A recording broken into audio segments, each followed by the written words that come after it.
Sebab tu tuan-tuan, nak dapat petunjuk bukan di pasar malam, nak dapat petunjuk bukan di shopping kompleks, nak dapat petunjuk di rumah Allah. Rumah Allah ni pernah saya baca khutbah di Masjid Padang Sarai. Masa tu 1 Syawal jatuh hari Jumaat, saya baca khutbah Jumaat. Dalam YouTube ada. Saya kata lepas itaqullah, tuan-tuan, hari ini ialah 1 Syawal.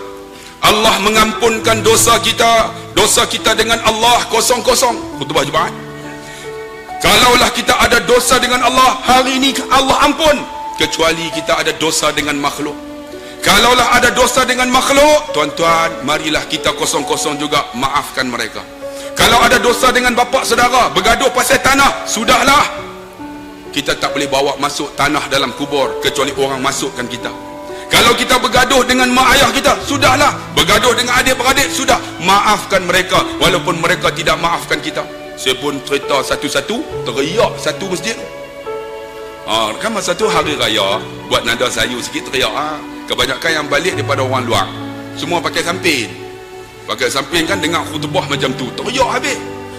Bila teriak habis, tuan-tuan sembahyang Jumaat, khutbah raya, saya pun kan bangun, mereka pakai salam lah. Tiba-tiba duduk di belakang tu ada seorang anak muda, pakai kain samping, muka macam jebon. Ni kalau jebon tu kita siap dah kan. Saatnya kalau dia tumbuk aku tumbuk balik. Kita pun ready lah. Dia main potong.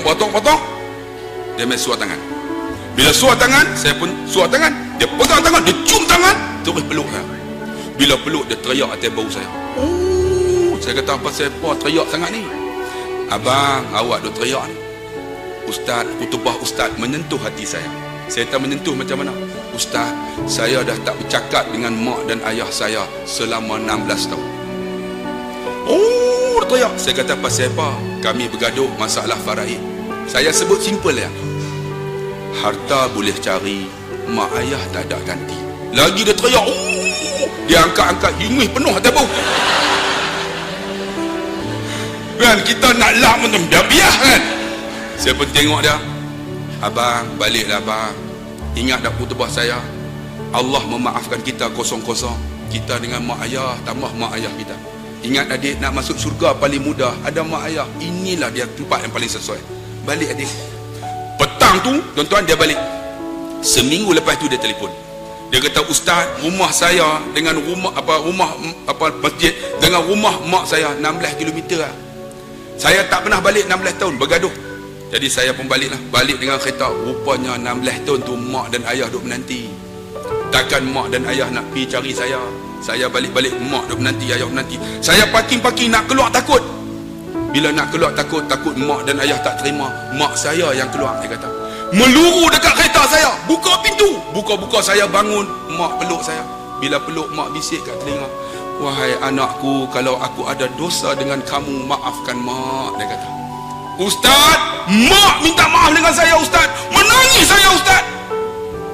Mak tak ada dosa dengan saya, mak.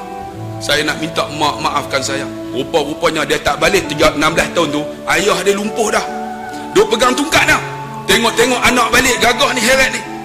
Bangun juga. Sampai depan pintu tak boleh nak biar.